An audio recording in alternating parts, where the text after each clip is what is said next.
योऽन्तःप्रविश्य ममाशिमां प्रसुप्तां सञ्जीवयत्सकलशक्तिधरस्वधाम्ना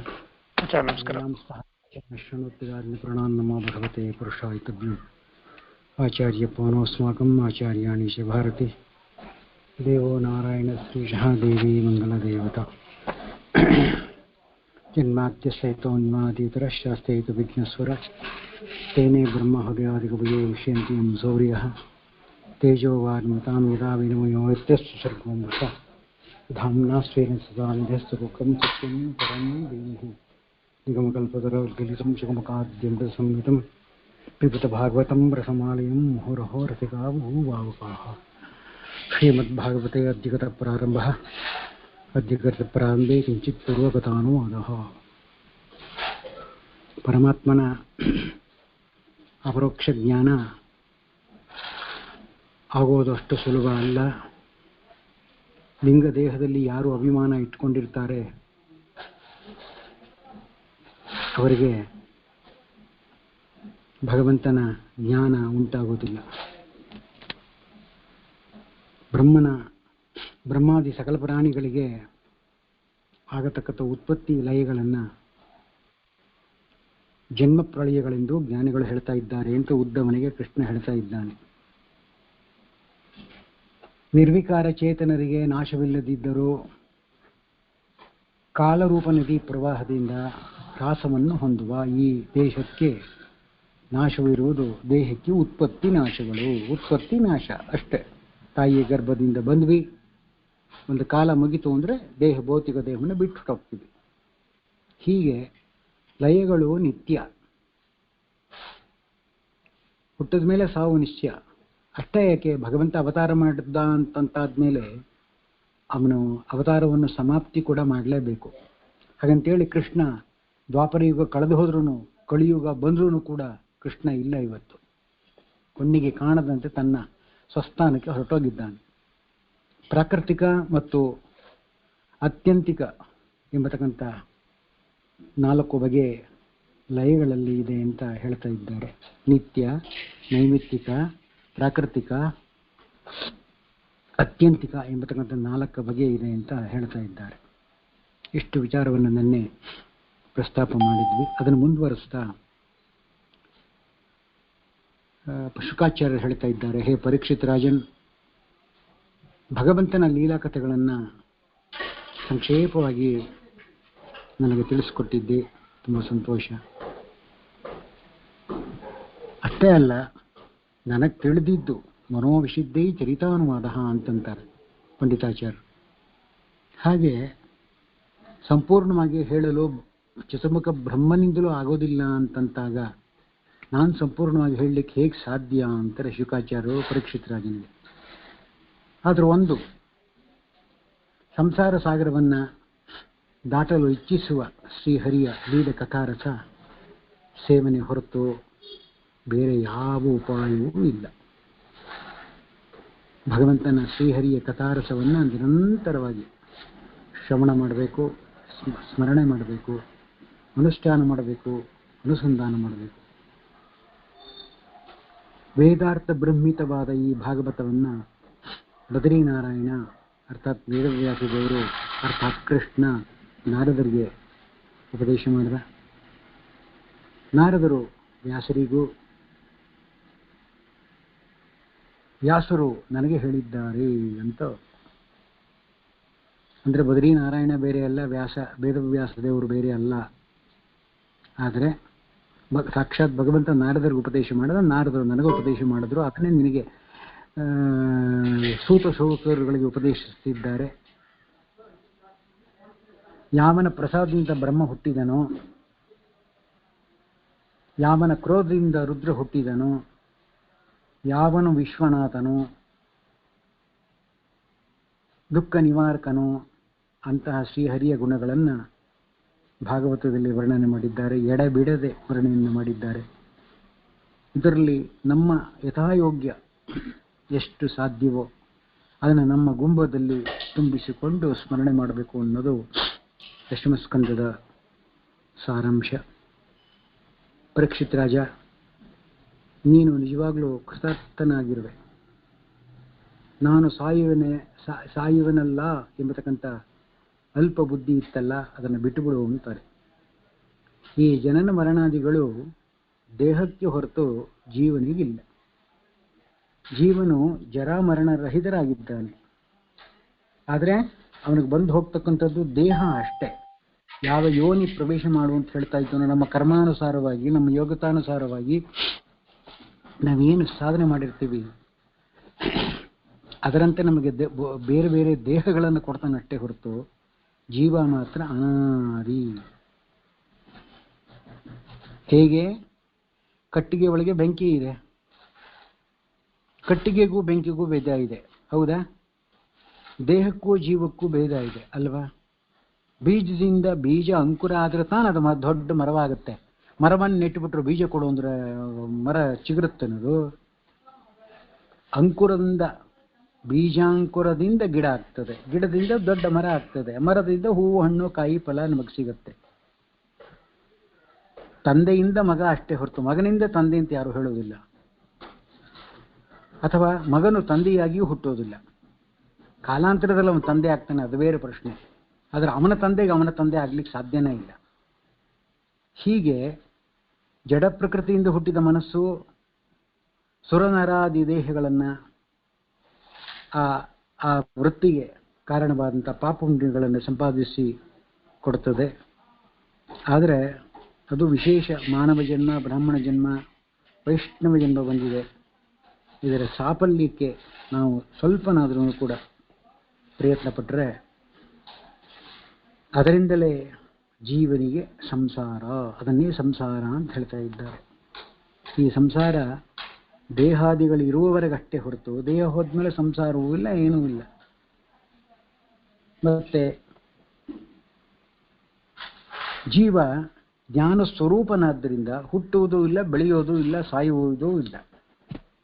ಆದರೆ ಉತ್ತಮ ಯೋನಿ ಸಿಕ್ಕಿದಾಗ ಭಗವಂತನ ಉಪಾಸನಾ ಕ್ರಮವನ್ನು ತಿಳ್ಕೊಂಡು ಅವನು ಮುಂದಿನ ಮೆಟ್ಲು ಹೋಗ್ತಾ ಹೋಗ್ತಾ ಹೋಗ್ತಾ ಅಪರೋಕ್ಷ ಜ್ಞಾನಿ ಆಗಬಹುದು. ಜೀವ ಪರಮಾತ್ಮ ಆಕಾಶದಂತೆ ವ್ಯಾಪ್ತ ಭಗವಂತ, ನಿತ್ಯಧಾರ, ನಿತ್ಯ ಅವನು ಅಪಾರ ಮಹಿಮನೂ ಆಗಿದ್ದಾನೆ ಭಗವಂತ. ನಿನ್ನ ನನ್ನ ಎಲ್ಲರ ಹೃದಯದಲ್ಲಿ ಅಂತರ್ಯಾಮಿಯಾಗಿದ್ದಾನೆ. ನಮಗೆ ಅವನೇ ಸ್ವಾಮಿ ಹೊರತು ಅವನು ನಮಗೆ ಸ್ವಾಮಿ ಅಲ್ಲ. ಸಾಧನದ ದೇಹವನ್ನು ಭಗವಂತ ನಮಗೆ ಕೊಟ್ಟಿದ್ದಾನೆ. ಅದನ್ನು ನಾವು ಸಾರ್ಥಕ್ಯ ಮಾಡಿಕೊಂಡಾಗ ಈ ಭೌತಿಕ ಜನ್ಮ ಅದು ವಿಶೇಷ ಬ್ರಾಹ್ಮಣ ಜನ್ಮ, ಅದರಲ್ಲೂ ವಿಶೇಷ ವೈಷ್ಣವ ಜನ್ಮ ಬಂದಿರೋದು ಸಾರ್ಥಕ್ಯ. ಈಗ ಶೃಂಗಿ ಪರವಾಗಿ ಈಗ ಆ ವಿಚಾರವನ್ನು ಹೇಳ್ತಾರೆ. ನಿನಗೆ ಯಾರು ಶಾಪ ಕೊಟ್ಟಿದ್ದು ಅಂತ ಈಗ ಶುಕಾಚಾರ್ಯರು ಪರೀಕ್ಷಿತ್ ರಾಜನಿಗೆ ಹೇಳ್ತಾ ಇದ್ದಾರೆ. ಶೃಂಗಿ ಎಂಬತಕ್ಕಂಥ ಋಷಿ ನಿಂಗೆ ಶಾಪವನ್ನು ಕೊಟ್ಟ. ಈಗ ತಕ್ಷಕ ಕಚ್ಚಿದ್ರೂ ಕೂಡ ನಿನಗೆ ದುರ್ಮರಣ ದೋಷ ನಿನಗಿಲ್ಲ, ಬರೋಲ್ಲ. ಯಾಕೆಂದ್ರೆ ಮಾರಕರಿಗೆ ಮಾರಕನಾದ ಈಶ್ವರನ ಬಳಿಯಲ್ಲೇ ನೀನಿದ್ದಿ. ಆ ಕಥೆಯನ್ನು ಕೇಳಿ, ಹರಿಕಥಾಮೃತವನ್ನು ಕೇಳಿ ನಿನ್ನ ಮನಸ್ಸು ಅಮೃತವನ್ನು ಕುಡಿದು ಬಿಟ್ಟಿದೆ. ಸಾವು ಬರಲೇಬಾರದಲ್ಲ. ಭಗವಂತನನ್ನು ನೀನು ಧ್ಯಾನಿಸುವಾಗ ನಿನ್ನನ್ನು ಕಚ್ಚತಕ್ಕ ತಕ್ಷಣ ಆಗಲಿ ಈ ಥರ ಜಗತ್ತಾಗಲಿ ಯಾವುದೇ ಸ್ವತಂತ್ರವೆಂದು ನೀನು ತಿಳಿಯೋಲ್ಲ. ಎಲ್ಲ ಸ್ವತಂತ್ರ. ಭಗವಂತನೆಡೆ ನೀನಿದ್ದಾಗ ಅದೇನು ಮಾಡೋಲ್ಲ ನಿನ್ನ. ಅಪ್ಪ ರಾಜ, ಹೇ ಪರೀಕ್ಷಿತ ರಾಜ, ವಿಶ್ವನಾಥನ ವಿಷಯದಲ್ಲಿ ನೀನು ಕೇಳಿದ ಅನೇಕ ಪ್ರಶ್ನೆಗಳಿಗೆಲ್ಲ ನಾನು ಉತ್ತರವನ್ನು ಕೊಟ್ಟಿದ್ದೇನೆ. ನೀನು ಕೇಳಿದ ಅನೇಕ ಪ್ರಶ್ನೆಗಳಿಗೆ ನಾನು ಉತ್ತರ ಕೊಟ್ಟಿದ್ದೇನೆ. ಇನ್ನೂ ಏನಾದರೂ ಅಕಸ್ಮಾತ್ ಇತ್ತು ಅಂತ ಅಂದರೆ ಕೇಳು, ನಾ ಹೇಳ್ತೀನಿ ಅಂದ. ಆಗ ಪರೀಕ್ಷಿತ್ ರಾಜ ಶುಕಾಚಾರ್ಯರು ನಮಸ್ಕಾರ ಮಾಡಿ, ಈಗಾಗಲೇ 6 ದಿವಸ ಕಳೆದು ಹೋಗಿದೆ, ಇನ್ನು ಒಂದೇ ಒಂದು ದಿವಸ ಬಾಕಿ ಇದೆ. ಶುಕಾಚಾರ್ಯರು ಆಗಲೇ ಆಶ್ವಾಸನೆ ಕೊಟ್ಬಿಟ್ಟಿದ್ದಾರೆ. ತಕ್ಷಕ ಬಂದ್ರೂ ಕೂಡ, ಅದು ಕಚ್ಚಿದ್ರೂ ಕೂಡ ನೀನು ಸಾಯಲ್ಲ, ಯಾಕೆ ಭಗವತ ಅಮೃತವನ್ನು ನೀನು ಕುಡಿದು ಬಿಟ್ಟಿದ್ದಿ ಅಂತ ಹೇಳ್ತಾ ಇದ್ದಾರೆ. ಇದರಿಂದ ಏನು ಅರ್ಥ ಆಗತ್ತೆ ಅಂತಂದರೆ, ಶ್ರೀಮದ್ ಭಾಗವತ ಶ್ರವಣ ಯಾರ್ಯಾರು ಮಾಡ್ತಾರೆ ಅವರಿಗೆ ಖಂಡಿತ ಸಾವಿಲ್ಲ ಅಂತ ಅರ್ಥ. ಹಾಗಾದ್ರೆ ನಾವು ಸಾವಿಲ್ವೇನ್ರಿ? ಹಾಗಿದ್ರೆ ಹಾಗಾದ್ರೆ ನಾವು ವಾದರಾಜರ ಥರ 120 ವರ್ಷ ಬದುಕಿದೀವ, ಆಯಿತು. 120 ವರ್ಷ 121ನೇ ವರ್ಷಕ್ಕಾದರೂ ಸಾಯ್ಬೇಕಲ್ಲ. ಅಲ್ಲಿ ಮತ್ತೆ ಭಾಗವತ ರಸ ಕುಡಿದಿದ್ದಕ್ಕೂ ಮತ್ತೆ ಸಾವು ಬರುತ್ತೆ ಅಂದರೆ ಅರ್ಥನೇ ಇಲ್ವಲ್ಲ. ಕಾಂಟ್ರವರ್ಷಿಯಲ್ ಆಗುತ್ತಲ್ಲ ನೀವು ಹೇಳೋ ಸ್ಟೇಟ್ಮೆಂಟು ಅಂತ ಅನ್ನೋದು ಅನೇಕರಿಗೆ ತಲೆ ಹೊಳೆಯುತ್ತೆ. ಯಾರಿಗೆ ಹೊಳೆಯುತ್ತೆ ಅಂದರೆ ಯಾರ್ಯಾರಿಗೆ ತಲೆ ಇರೋಲ್ಲ ಅವರಿಗೆಲ್ಲ ಇಂಥ ಪ್ರಶ್ನೆಗಳೇ ಹೊಳೆಯೋದು. ಹೇಳಿದ್ದನ್ನು ತಿಳ್ಕೊಳ್ಳಲ್ಲ, ಮಾಡುವುದನ್ನು ಮಾಡೋಲ್ಲ, ಎಲ್ಲದರಲ್ಲೂ ಪೂರ್ವಪಕ್ಷ ಪ್ರಶ್ನೆಗಳು. ಮಕ್ಕಳು ನೀ ಹೇಗಿದ್ದೆ ಅದನ್ನು ಮಾತ್ರ ಕೇಳಬೇಡಿ ಅಂತಾನೆ. ನೀ ಸ್ನಾನ ಮಾಡ್ತಾ ಇದ್ದೆ, ಸಂಧ್ಯಾವಂದನೆ ಮಾಡ್ತಾ ಇದ್ದೆ, ಅದನ್ನು ಮಾತ್ರ ಕೇಳಬೇಡಿ ಅಂತ. ಬರೀ ಪ್ರಶ್ನೆಗೋಸ್ಕರವಾಗಿ ಪ್ರಶ್ನೆ ಕೇಳಿ ತಾನು ಕೆಡೋದಲ್ಲದೆ ವನ ಕೆಡಿಸ್ತು ಅಂತ ಗಾದೆ. ಹಾಗೆ ಬೇರೆಯವ್ರನ್ನೂ ಕೂಡ ತಲೆ ಕೆಡಿಸಿ ಕಿಟಿ ಕಿಟಿ ಕಿಟಿ ಕಿಟಿ ಕಿಟಿ ಮಾಡಿ ತನ್ನ ಮನಸ್ಸು ಹದಬದ್ಧದಲ್ಲಿ ಸೋರಲ್ಲ, ಬೇರೆಯವ್ರ ಮನಸ್ಸನ್ನು ಹದಬದ್ಧದಲ್ಲಿ ಇಲ್ಲದಿರುವಂತೆ ಮಾಡುವಂಥ ಪ್ರವೃತ್ತಿ ಅನೇಕ ಜನರಲ್ಲಿ ಇದೆ ಜಗತ್ತಲ್ಲಿ. ಅದಕ್ಕೋಸ್ಕರವಾಗಿ ನೀನು ಏನು ಪ್ರಶ್ನೆ ಬೇಕಾದರೂ ಕೇಳು, ಐ ಡೋಂಟ್ ಮೈಂಡ್. ಆದರೆ ನೀನು ಕೇಳಿರುವ ಎಲ್ಲ ಪ್ರಶ್ನೆಗಳಿಗೆ ನಾನು ಉತ್ತರ ಕೊಟ್ಟಿದ್ದೀನಿ ಅಂತಾರೆ. ಅದಕ್ಕೋಸ್ಕರವಾಗಿ ಪರಮಾತ್ಮನನ್ನೇ ಧ್ಯಾನಿಸ್ತಾ ಪ್ರಾಣವನ್ನು ಬಿಡ್ತೀನಿ, ನನಗೆ ಅನುಜ್ಞೆಯನ್ನು ಕೊಡು ಅಂತ ಹೇಳ್ತಾ ಇದ್ದಾರೆ. ಅದಕ್ಕೆ ಸೂತರು ಹೇಳ್ತಾ ಇದ್ದಾರೆ. ಶುಕಾಚಾರ್ಯರು ರಾಜನಿಗೆ ಅಪ್ಪಣೆಯನ್ನು ಕೊಟ್ಟು ರಾಜನಿಂದ ಪೂಜಿತರಾಗಿ ಯತಿಗಳ ಜೊತೆಯಲ್ಲಿ ಹೊರಟು ಹೋದರು ಅಂತ ಹೇಳ್ತಾ ಇದ್ದಾರೆ. ಪರೀಕ್ಷಿತ್ ರಾಜ ಗಂಗಾ ನದಿಯಲ್ಲಿ ಅದರ ತೀರದ ಹತ್ತಿರದ ಕಟ್ಟಿದ್ದ ಮಂದಿರದೊಳಗೆ ದರ್ಬೆ ಮೇಲೆ ಉತ್ತರಾಭಿಮುಖವಾಗಿ ಕುಳಿತು ಏಕಾಗ್ರ ಚಿತ್ತದಿಂದ ನಾರಾಯಣನ ಧ್ಯಾನಿಸಿದ ಅಂತ ಹೇಳ್ತಾ ಇದ್ದಾರೆ. ಶೃಂಗಿ ಶಾಪದಿಂದ ಪ್ರೇರಿತನಾದ ಪರೀಕ್ಷಿತ್ ರಾಜ ತಕ್ಷ ಕೊಲ್ಲಲು ಬಂದ ಮಾರ್ಗದಲ್ಲಿ ರಾಜನಿಗೆ ಚಿಕಿತ್ಸೆಯನ್ನು ಮಾಡಿ ವಿಷ ಪರಿಹಾರ ಮಾಡಬಲ್ಲ ವೈದ್ಯನಾದ ಕಾಶ್ಯಪ ಬ್ರಹ್ಮಣನ ಕೈ ಚಳವನ್ನು ನೋಡಿ ಅವನಿಗೆ ಹೇರಳವಾಗಿ ಧನವನ್ನು ಕೊಟ್ಟು ಮನೆಗೆ ಕಳಿಸಿದ ಅಂತ ಹೇಳ್ತಾ ಇದ್ದಾರೆ. ಛದ್ಮ ವೇಷಧಾರಿಯಾದ ಬ್ರಾಹ್ಮಣರೊಂದಿಗೆ ರಾಜನ ಬಳಿಗೆ ಬಂದ. ಆ ಬ್ರಾಹ್ಮಣರು ಕೊಟ್ಟಿರುವ ಬದರಿ ಫಲ ಕ್ರಿಮಿ ರೂಪವಾದ ಅಡಗಿದ್ದ ತಕ್ಷಕನನ್ನ ರಾಜನನ್ನ ಕಚ್ಚಿತು. ಪರೀಕ್ಷಿತ್ ರಾಜ ಆತ್ಮವು ವಾಸುದೇವನಿಗೆ ಸೇರಿಬಿಟ್ಟಿದೆ, ಈ ದೇಹ ವಿಷಾಗ್ನಿಯಿಂದ ದಗ್ಧವಾಯಿತಷ್ಟೇ, ದೇವಾದಿಗಳೆಲ್ಲರೂ ಅಚ್ಚರಿಗೊಂಡ್ರು ಅಂತ ಹೇಳ್ತಾ ಇದ್ದಾರೆ. ಪುಷ್ಪವೃಷ್ಟಿಯನ್ನು ಮಾಡಿ ರಾಜರ ಗುಣಗಾನಗಳನ್ನು ಮಾಡಿದರು. ಪರೀಕ್ಷಿತ್ ರಾಜನ ಗುಣಗಾನವನ್ನು ಮಾಡಿದ್ರು ಅಂತ ಹೇಳ್ತಾ ಇದ್ದಾರೆ. ಜನಮೇಜಯ ತಕ್ಷಕನಿಂದ ತನ್ನ ತಂದೆಗೆ ಮರಣ ಬಂದಿದ್ದನ್ನು ಕೇಳಿ ಕುಪಿತನಾದ. ಅಂದರೆ ಪರೀಕ್ಷಿತ್ ರಾಜನ ಮಗ ಜನಮೇಜಯರಾಯ. ಜನಮೇಜಯ ತಕ್ಷಕನಿಂದ ತನ್ನ ತಂದೆಗೆ ಅಂತ ಹೇಳ್ತಾ ಇದ್ದಾರೆ. ಅಂದರೆ ಪರೀಕ್ಷಿತ್ ರಾಜನ ಮಗ ಇವನು. ಬಂದದನ್ನು ಕೇಳಿ ಕುಪಿತನಾದ. ಬ್ರಾಹ್ಮಣರೊಡನೆ ಸರ್ಪಗಳನ್ನು ಸತ್ರಯಾಗದಲ್ಲಿ ಹೋಮಿಸಿಬಿಟ್ಟ. ಅದಕ್ಕೆ ತಕ್ಷಕ ಭೀತನಾಗಿ ದೇವೇಂದ್ರನನ್ನ ಮೊರೆ ಹೊಕ್ಕ. ಇತ್ತ ಜನಮೇಜಯರಾಯ, ವಿಪ್ರರೇ, ತಕ್ಷಕನ ಇನ್ನೂ ಅಗ್ನಿಯಲ್ಲಿ ಬೀಳಲಿಲ್ಲವೇಕೆ ಎಂದು ಕೇಳಿದ. ಅದಕ್ಕೆ ತಕ್ಷಕ ಇಂದ್ರನನ್ನು ಮೊರೆ ಹಾಕಿದ್ದಾರೆ ಆದ್ದರಿಂದ ಅಂದ. ಅವನನ್ನು ರಕ್ಷಿಸುವನೆಂದು ವಿಪ್ರರು ಹೇಳಿದರು.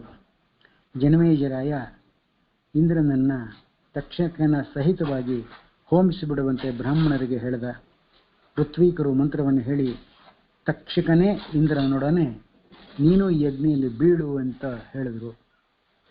ಸೇಂದ್ರಾಯ ತಕ್ಷಕಾಯ ಸ್ವಾಹ ಎಂಬ ಮಂತ್ರದಿಂದ ಇಂದ್ರ ತನ್ನ ಸ್ಥಾನದಿಂದ ಚಲಿಸಿದ. ವಿಮಾನದೊಂದಿಗೆ ತಕ್ಷಕನೊಡನೆ ಆಕಾಶದಿಂದ ಬೀಳತಕ್ಕ ದೇವೇಂದ್ರನ ನೋಡಿ ಬೃಹಸ್ಪತಿಗಳು ಬಂದು ಜನಮೇಜಯರನ್ನ ಕುರಿತು ಒಂದು ಮಾತು ಹೇಳ್ತಾರೆ. ಇಂದ್ರ, ನನ್ನ ಪೌತ್ರರಾದ ಜನಮೇಜಯನಿಗೂ ಅವನ ಋತ್ವಿಕಗಳಿಗೂ ಕೀರ್ತಿಯನ್ನು ಕೊಡುವುದಾಗಿ ಹೋಮಕುಂಡದಲ್ಲಿ ಬೀಳದೆ ಉಳಿಯಲು ಸಮರ್ಥನಾಗಿದ್ದರೂ ಅಶಕ್ತನಾಗಿ ನನ್ನನ್ನು ತೋರಿಕೊಂಡು ಇಂದ್ರ ಸಂರಕ್ಷಿಸಿದ. ಸಮರ್ಥನಾದ ಉಪೇಂದ್ರನನ್ನು ಅವನ ಕೈ ಬಿಡುವುದಿಲ್ಲ. ಹೇಳತಕ್ಕದ್ದೇನಿದೆ? ವೇದ ಮಂತ್ರ ಪ್ರಮಾಣದಿಂದ ಅದನ್ನು ಕಾಪಾಡಲು ಭಗವಂತ ಸುಮ್ಮನೆ ಇದ್ದ. ಬೃಹಸ್ಪತಿ ಮೂಲಕ ಇಂದ್ರನನ್ನು ಸಂರಕ್ಷಣೆ ಮಾಡಿದ ಅಂತ ಹೇಳ್ತಾ ಇದ್ದಾರೆ. ಬೃಹಸ್ಪತಿಗಳು ಒಂದು ಮಾತು ಹೇಳ್ತಾ ಇದ್ದಾರೆ. ಹೇ ಪರೀಕ್ಷಿತ್ ರಾಜ, ತಕ್ಷಕನು ಅಮೃತಪಾಣಿಯನ್ನ ಮಾಡಿದ್ದಾನೆ. ಅವನನ್ನು ನೀನು ಕೊಲ್ಲಲು ಸಾಧ್ಯ ಇಲ್ಲ. ಇಲ್ಲಿ ಅಮೃತಪಾನ ಯಾವುದು? ಶ್ರೀಮದ್ ಭಾಗವತ ಅಂತಾನೆ ಅರ್ಥ. ಅವನು ಜರಾಮರಣ ರಹಿತನಾಗಿದ್ದಾನೆ. ನಿಮ್ಮ ತಂದೆಯ ಮರಣಕ್ಕೆ ತಕ್ಷಕನು ಕಾರಣನಲ್ಲ. ಪ್ರಾಣಿಗಳ ಜನನ ಮರಣ ಸುಖ ದುಃಖ ಎಲ್ಲವೂ ಅವರವರ ಕರ್ಮಾನುಸಾರವಾಗಿ ಬರುತ್ತಟ್ಟೆ ಹೊರತು ಭಗವಂತನಿಂದಲೇ ಬರುತ್ತದಟ್ಟೆ ಹೊರತು ಬೇರೆ ಯಾರೂ ಇದರಲ್ಲಿ ಮೂಗು ತೋರಿಸೋ ಹಾಗಿಲ್ಲ.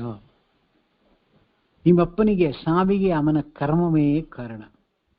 ಆದ್ದರಿಂದ ಅಭಿಚಾರಿಕ ಕರ್ಮಗಳನ್ನು ನಿಲ್ಲಿಸು.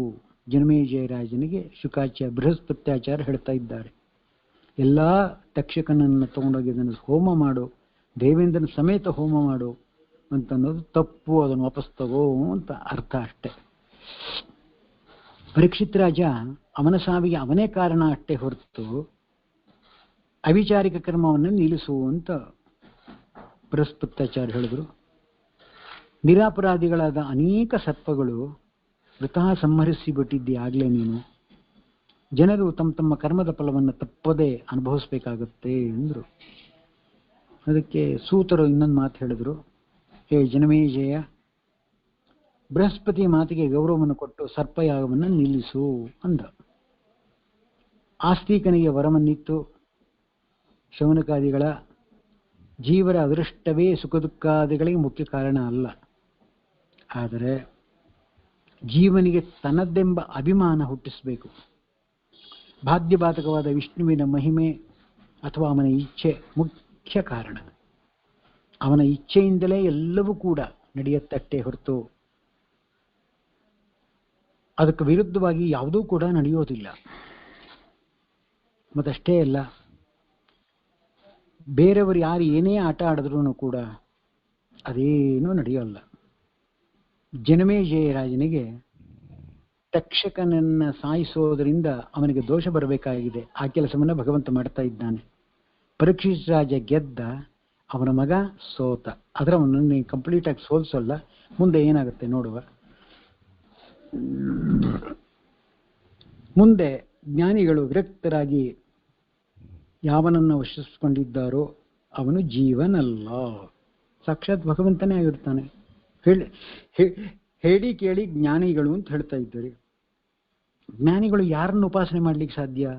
ಸಾಮಾನ್ಯ ನಮ್ಮಂಥವ್ರನ್ನ ಉಪಾಸನೆ ಮಾಡ್ತಾರೇನೋ, ಅಥವಾ ದೇವತೆಗಳನ್ನು ಉಪಾಸನೆ ಮಾಡ್ತಾರೇನೋ, ಅಥವಾ ಬ್ರಹ್ಮದೇವ್ರನ್ನ ಉಪಾಸನೆ ಮಾಡ್ತಾರೇನೋ? ಇಲ್ಲ. ಮತ್ತಿನ್ಯಾರನ್ನು ಮಾಡ್ತಾರೆ? ಸಾಕ್ಷಾತ್ ಭಗವಂತನನ್ನೇ ಉಪಾಸನೆ ಮಾಡಿದ್ದಾರೆ. ಮಾಡಿದ್ರಿಂದಲೇ ಅವರು ಜ್ಞಾನಿಗಳು ಅನ್ನಿಸ್ಕೊಂಡಿದ್ದಾರೆ. ಮತ್ತಷ್ಟೇ ಅಲ್ಲ, ಅವನು ಜೀವ ಅಲ್ಲ, ಅವನು ಸಾಕ್ಷಾತ್ ಪರಬ್ರಹ್ಮನೇ ಆಗಿದ್ದಾನೆ. ಅವನು ಬಡವನಲ್ಲ, ಸಾಕ್ಷಾತ್ ಶ್ರೀಮಂತನೇ ಆಗಿದ್ದಾನೆ. ಪರಬ್ರಹ್ಮನಾದ ವಿಷ್ಣು ಸ್ವರೂಪವನ್ನು ಚೆನ್ನಾಗಿ ತಿಳ್ಕೊಂಡಿರುವವರು ಜ್ಞಾನಿಗಳು. ಅಹಂಕಾರ ಮಮಕಾರಗಳನ್ನು ಬಿಟ್ಟು ಭಗವಂತನನ್ನ ಹೊಂದುವ ಸಾಮರ್ಥ್ಯವುಳ್ಳವರು. ಅವ್ರಿಗೆ ಹೋಗಿ ಶಾಪ ಕೊಡೋದು ಅದು ಸೂಕ್ತ ಅಲ್ಲ. ಅದಕ್ಕೋಸ್ಕರವಾಗಿ ಹೇ ಶೌನಕಾದಿಗಳೇ, ಭಗವಂತನ ಅನುಗ್ರಹವನ್ನು ಬಯಸತಕ್ಕಂಥವರು ದುಷ್ಟರ ವಚನಗಳನ್ನು ಕೂಡ ಕೇಳಿ ಸಹಿಸಬೇಕು.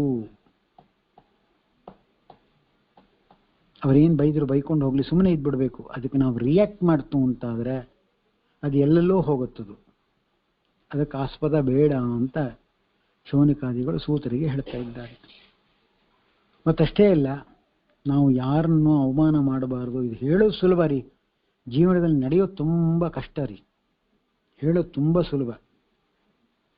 ನಮಗೂ ಒಂದು ಸರ್ಟನ್ ಟೈಮ್ ಲಿಮಿಟ್ ಅಂತ ಹೇಳ್ತಾರಲ್ಲ, ಹಾಗೆ ನಮಗೂ ಒಂದು ಸರ್ಟನ್ ಟೈಮ್ ಲಿಮಿಟ್ ಇದೆ. ಆ ಟೈಮ್ ಮೀರ್ತು ಅಂದರೆ ತಡ್ಕೊಳಕ್ಕಾಗದೇ ಇದ್ದಾಗ ಏನೇನೋ ಮಾತಾಡಬೇಕಾಗುತ್ತೆ, ಬೈಬೇಕಾಗುತ್ತೆ, ಹೊಡಿಬೇಕಾಗುತ್ತೆ. ಅದಕ್ಕೆ ಭಾಗವತ ಹೇಳುತ್ತೆ, ಯಾರನ್ನೂ ಅವಮಾನ ಮಾಡ್ಲಿಕ್ಕೆ ಪ್ರಯತ್ನ ಪಡಬೇಡಿ ಎನ್ನುತ್ತೆ. ಮತ್ತಷ್ಟೇ ಅಲ್ಲ, ದ್ವೇಷಿಸಲೂ ಬಾರದು. ಅದು ಸಾಧ್ಯನೇ ಇಲ್ಲ ಜೀವನದಲ್ಲಿ. ಒಬ್ರಿಗೊಬ್ಬರು ದ್ವೇಷ ಇದ್ದೇ ಇರುತ್ತೆ. ಏನಿಲ್ಲ ಹೋದ್ರೆ ಗಂಡ ಹೆಂಡತಿರಿಗೆ ದ್ವೇಷ ಇರುತ್ತೆ, ಇನ್ನು ಹೇಳೋದೇನಿದೆ. ಆದರೆ ಒಂದು ಗಾದೆ ಉಂಟು, ಉಂಡು ಮಲಗೋ ತನಕ ಅವರ ದ್ವೇಷ ಅಂತ. ಉಂಡು ಮಲಗದ ಮೇಲೆ ಎಲ್ಲ ದ್ವೇಷ ಹೊಟ್ಟೋಗುತ್ತಂತೆ. ಅದು ಪರವಾಗಿಲ್ಲ, ಗಂಡ ಹೆಂಡತಿರ ಮಧ್ಯೆ. ಆದರೆ ಅಕ್ಕಪಕ್ಕದ ಮನೆಯವ್ರ ಜೊತೆ ಹಂಗೆ ಮಾಡ್ಲಿಕ್ಕಾಗತ್ತೇನು? ಟ್ರಾನ್ಸಾಕ್ಷನ್ನೇ ಬೇರೆ ಇರ್ತದೆ. ಒಟ್ಟಾರೆ ಅಭಿಪ್ರಾಯ ಏನು? ದ್ವೇಷದಿಂದ ನಾವೇನು ಸಾಧಿಸಲಿಕ್ಕಾಗೋದಿಲ್ಲ ಅನ್ನೋ ಅಭಿಪ್ರಾಯ. ಶ್ರೀಕೃಷ್ಣನಿಗೆ ನಮಃ ಎಂದು ನಮಿಸಿ ಸ್ಮರಿಸಿದರೆ ಭಾಗವತ ಶ್ರವಣಾದಿಗಳನ್ನು ಮಾಡೋದು ಇದೆಲ್ಲ ಕಮ್ಮಿ ಆಗತ್ತೆ ಅಂತ ಭಾಗವತಕಾರರು ನಮಗೆ ತಿಳಿಸಿಕೊಡ್ತಾ ಇದ್ದಾರೆ. ಮುಂದೆ ಶೌನಕರು ಒಂದು ಪ್ರಶ್ನೆ ಮಾಡಿದ್ರು ಸೂತ್ರರನ್ನ. ವ್ಯಾಸ ಶಿಷ್ಯರಾದಂಥ ಪೈಲಾದಿಗಳು ವೇದವನ್ನು ಎಷ್ಟು ವಿಭಾಗ ಮಾಡಿದ್ರು ಅಂತ ಕೇಳಿದ್ರು. ಏನು ಅದಕ್ಕೂ ಇದಕ್ಕೂ ಸಂಬಂಧನೇ ಇಲ್ವಲ್ಲ ಅಂತ ಪ್ರಶ್ನೆ ಬರುತ್ತೆ. ಅದರ ಮುಂದೆ ಅದು ಹೆಲ್ಪ್ ಆಗುತ್ತೆ. ಅದಕ್ಕೋಸ್ಕರವಾಗಿ ಇವರು ಸರಿಯಾದಂತಹ ಪ್ರಶ್ನೆಯನ್ನೇ ಕೇಳಿದ್ದಾರೆ. ಪೈಲಾದಿಗಳು ವೇದವನ್ನು ಎಷ್ಟು ವಿಭಾಗ ಮಾಡಿದ್ರು ಅಂತ ಶೌನಕರು ಸೂತ್ರರನ್ನ ಕೇಳಿದ್ರು. ಅದಕ್ಕೆ ಸೂತ್ರ ಉತ್ತರ ಹೇಳ್ತಾ ಇದ್ದಾರೆ. ಪ್ರಾರಂಭದಲ್ಲಿ ಪರಬ್ರಹ್ಮನಿಂದ ಅಕಾರ ಉಕಾರ ಮಕಾರ ಎಂಬತಕ್ಕಂಥ 3 ವರ್ಣದಿಂದ ಓಂಕಾರ ಆಯಿತು. ಓಂಕಾರ ಅಭಿವ್ಯಕ್ತವಾಯಿತು. ಅದಕ್ಕೆ ಅಕಾರ ಉಕಾರ ಮಕಾರಗಳೇ ಅವಯವಗಳಾದರು. ಕರೆಕ್ಟು. ಈ 3 ಅವಯವಗಳಿಂದ ಭೂಹು ಭುವಃ ಸುವಹ ಎಂಬತಹ ವ್ಯಾವೃತ್ತಿ ಹೊರಬಂತು. ಈ ವ್ಯಾವೃತ್ತಿಯಿಂದ ಭಗವಂತನ ಎಲ್ಲ ವರ್ಣಗಳನ್ನು ವ್ಯಕ್ತ ಮಾಡಿದ ಭಗವಂತ ಗಾಯತ್ರಿ ಪ್ರತಿಪಾದ್ಯ, ಲಕ್ಷ್ಮೀನಾರಾಯಣ, ವಿಷ್ಣು, ಬದರಿನಾರಾಯಣ, ನರನಾರಾಯಣ, ಕೃಷ್ಣ, ರಾಮ, ನರಸಿಂಹ ಇತ್ಯಾದಿ ಇತ್ಯಾದಿ ಇತ್ಯಾದಿ ಅನೇಕ ಭಗವದ್ರೂಪಗಳು ಅದರಿಂದ ಹೊರಬಂತು. ವೇದಗಳನ್ನು 4 ಯುಗದಲ್ಲಿ ಅವರ ಶಿಷ್ಯ ಪರಂಪರೆಯಿಂದ ಪ್ರಾಪ್ತ ಆಯಿತು. ಬಳಿಕ ಅಲ್ಪಾಯುಗಳಾದ ಮಂದಬುದ್ಧಿಗಳಾದ ಜನರನ್ನು ನೋಡಿ ದ್ವಾಪರ ಅಂತ್ಯದಲ್ಲಿ ಧರ್ಮ ರಕ್ಷಣೆಗೆ ಬ್ರಹ್ಮರುದ್ರಾದಿ ದೇವತೆಗಳಿಂದ ಪ್ರಾರ್ಥಿತನಾದ ಭಗವಂತ ಪರಾಶರ ಸತ್ಯವತಿ ದೇವಿಯರಲ್ಲಿ ವೇದವ್ಯಾಸ ನಾಮಕನಾಗಿ ಅವತರಿಸಿ ಋಗ್, ನಿಧನ, ಸಾಮ, ಅಥರ್ವಣ, ಋಗ್, ಯಜುರ್, ಸಾಮ, ಅಥರ್ವಣ ಎಂಬತಕ್ಕಂಥ 4 ವಿಭಾಗವನ್ನು ವೇದಗಳನ್ನು ನಮಗೆ ಕೊಟ್ಟ ಅಂಥೇಳಿ ಅದನ್ನು ಪೈಲ, ವೈಶಂಪಾಯನ, ಜೈವಿನಿ ಮತ್ತು ಸುಂಬಂತು ಎಂಬತಕ್ಕಂಥ ಋಷಿಗಳಿಗೆ ಕ್ರಮವಾಗಿ ಭಾಷ್ಕಲರು ಅವರಿಗೂ ಕೂಡ ಉಪದೇಶ ಮಾಡಿದ್ರು ಅಂತ ಹೇಳ್ತಾ ಇದ್ದಾರೆ. ಭಾಷ್ಕಲರು ತಮ್ಮ ಸಂಹಿತೆಯಲ್ಲಿ 4 ರೀತಿಯ ವಿಭಾಗವನ್ನು ಮಾಡಿದ್ರು. ಬೋಧ್ಯ, ಯಾಜ್ಞವಲ್ಕ, ಪರಾಶರ, ಅಗ್ನಿಮಿತ್ರ ಎಂಬತಕ್ಕಂಥ 4 ಜನರಿಗೆ ಅದನ್ನು ಉಪದೇಶ ಮಾಡಿದ್ರು ಅಂತ ಹೇಳ್ತಾ ಇದ್ದೆ. ಇಂದ್ರ ಪ್ರಮತಿಗೆ ಅವನು ಮಾಂಡುಕೇಯನಿಗೂ ಅವನು ವೇದಮಿತ್ರನಿಗೂ ಸೌಬರ್ಯಾದಿಗಳಿಗೂ ಉಪದೇಶ ಮಾಡಿದ ಅಂತ ಹೇಳ್ತಾ ಇದ್ದಾರೆ.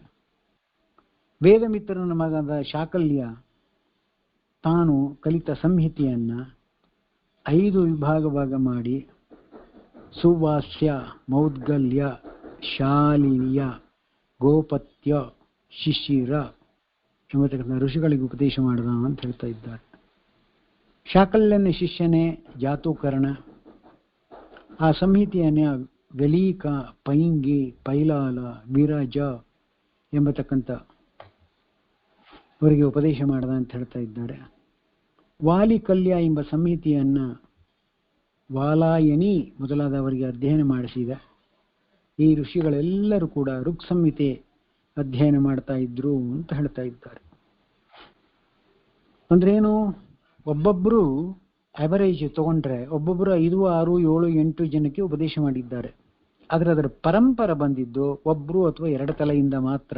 ಮಿದ್ದವರೆಲ್ಲ ಅವರ ಸ್ವಂತ ಸಾಧನೆಯನ್ನು ಮಾಡಿಕೊಂಡು ಪ್ರಚಾರಕ್ಕೆ ಹೋಗದೆ ತಮ್ಮ ದೇಹವನ್ನು ಗತಿಸಿ ಬಿಟ್ಟು ಹೋಗಿದ್ದಾರೆ ಅಂತ ತಿಳ್ಕೊಳ್ಬೇಕು ಅಂತ ಅಷ್ಟೆ.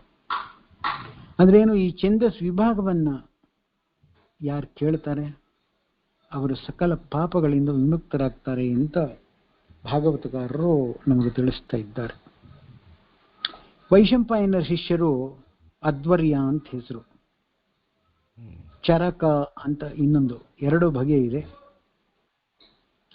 ಗುರುಗಳಿಗೆ ಬಂದಂತಹ ಬ್ರಹ್ಮಹತ್ಯವನ್ನ ಪರಿಹರಿಸುವುದಕ್ಕಾಗಿ ತೀರ್ಥಸ್ನಾನ ಮೊದಲ ವ್ರತವನ್ನಗಳನ್ನು ಮಾಡಿ ಅವರು ಚರಕ ನಾಮವುಳ್ಳವರಾದರು ಅಂತ ಹೇಳ್ತಾ ಇದ್ದಾರೆ. ವೈಶಂಪಾಯನನ ಶಿಷ್ಯರು ಯಾಜ್ಞವಲ್ಕರು, ಗುರುವೇ, ಅಲ್ಪಜ್ಞರಾದ ಇವರು ಮಾಡಿದ ವ್ರತಗಳಿಂದ ಏನು ಫಲ? ಸುಧಿಷ್ಠ ವ್ರತವನ್ನು ಮಾಡಿ ನಿಮ್ಮ ಬ್ರಹ್ಮಹತ್ಯೆಯನ್ನು ಪರಿಹರಿಸುವೆ ಅಂತಂದ್ರು. ವೈಶಂಪಾಯನರು ಒಪ್ಕೊಂಡ್ರು. ಬ್ರಾಹ್ಮಣರಿಗೆ ಅವಮಾನ ಮಾಡುವ ನಿನ್ನಿಂದ ನನಗೇನು ಆಗಬೇಕಾದಿಲ್ಲ, ಹೋಗು ಅಂದ್ರು. ನಿನ್ನ ಸಾವಾಸ ಸಾಕು ಅಂದ್ರು. ನಮ್ಮಿಂದ ಕಲಿತದನ್ನು ಬಿಟ್ಟು ಹೋಗು ಅಂದ್ರು. ಯಾಜ್ಞವಲ್ಕ್ಯರು ತಾವು ಕಲಿತಿದ್ದ ಯಜುರ್ಗಣವನ್ನ ವಮನ ಮಾಡಿ ಹೊರಟೋದ್ರು ಅಂತ ಹೇಳ್ತಾ ಇದ್ದಾರೆ. ವಮನ ಮಾಡಿದ ಯಜುರ್ಗಣವನ್ನು ನೋಡಿದ ಲೋಲುಪರಾದ ಕೆಲವು ಋತಿಗಳು ತಿತ್ತಿರಿ ಪಕ್ಷಿ ಆ ರೂಪವನ್ನು ತೆಗೆದುಕೊಂಡು ಆ ವಮನವನ್ನ, ಆ ಯಜುರ್ಗಣವನ್ನ ಸ್ವೀಕಾರ ಮಾಡಿದ್ರು ಅಂತ ಹೇಳ್ತಾ ಇದ್ದಾರೆ. ಆದ್ದರಿಂದ ಅದು ತೈತರಯ್ಯ ಎಂಬತಕ್ಕಂಥ ಯಜುಶಾಖೆ ಆಯಿತು ಅಂತ ಹೇಳ್ತಾ ಇದ್ದಾರೆ. ಯಾಜ್ಞವಲ್ಕ ಅಪೂರ್ವ ವೇದಗಳನ್ನು ಹೊಂದಬೇಕು ಎಂಬ ಇಚ್ಛೆಯಿಂದ ಆರ್ಕನನಿಗೆ ಉಪದೇಶ ಮಾಡದ ಅಂತ ಹೇಳ್ತಾ ಇದ್ದಾರೆ. ಅದರ ಆರ್ಕ ಯಾರು ಅಂದರೆ ಪರಮಾನಂದ ರೂಪಿಯಾದ ನೀರಿನಿಂದ ಅರ್ಚಿಸಲ್ಪಡುವವ ಸೂರ್ಯಾಂತರ್ಯಾಮಿಯಾದ ಭಗವಂತ ಶ್ರೀಮನ್ನಾರಾಯಣ. ಅವನನ್ನು ಯಜ್ಞವಲ್ಕ ಅಂತ ಕರಿತಾ ಇದ್ದೀವಿ. ಹೀಗೆ ವೇದ ಅನೇಕ ವಿಭಾಗಗಳಾಗಿ ಅನೇಕ ಜನರನ್ನು ದಾಟಿ ನಮ್ಮನ್ನು ಇಲ್ಲಿಯ ತನಕ 2021ನೇ ಶತಮಾನದ ತನಕ ಬಂದಿದೆ. ಅಂದರೆ ಓಂ ಅಂದರೆ ಗುಣಪೂರ್ಣನಾದ ಷಡ್ಗುಣಾರ್ಣವನಾದ ಭಗವಂತ ಅಂತರ್ಥ. ಆದಿತ್ಯ ಅಂದರೆ ಆದಿಭೂತ ಅಂತರ್ಥ. ಅಲ್ಲಿ ಅಂತರ್ಯಾಮಿಯಾದ ಭಗವಂತನಿಗೆ ನಮಸ್ಕಾರ. ಹೀಗೆ ಬ್ರಹ್ಮಾದಿ ತೃಣವಾದಂಥ ಜರಾಯುಧದಿಂದ 4 ಬಗೆಯ ಪ್ರಾಣಿಗಳ ಹೃದಯದಲ್ಲಿ ಅಂತರ್ಯಾಮಿಯಾಗಿರುವ ಭಗವಂತ. ಅದನ್ನು ಹೇಗೆ ತಿಳಿಯೋದು? ಕ್ಷಣ, ಲವ, ಅವಯವಗಳಿಂದ ವಿಸ್ತಾರವಾದ ಸಂವತ್ಸರಾದಿ ಎಲ್ಲ ಕಾಲದಲ್ಲಿ ಕಾಲನಾಮಕ ರೂಪದಿಂದ ಆಕಾಶದಂತೆ ವ್ಯಾಪಿಸಿದೆ ಅಂತ ತಿಳ್ಕೊಳ್ಬೇಕು ಅಂತ ಹೇಳ್ತಾ ಇದ್ದಾರೆ. ಮತ್ತೆ ಭಗವಂತನ ಕಿರಣಗಳಿಂದ ನೀರನ್ನು ಶೋಧಿಸಿ ಜಲವನ್ನು ಕೊಡುತ್ತಾ ಜನರನ್ನು ಸೇವಿಸುವಂತೆ ಮಾಡ್ತಾನೆ ಭಗವಂತ.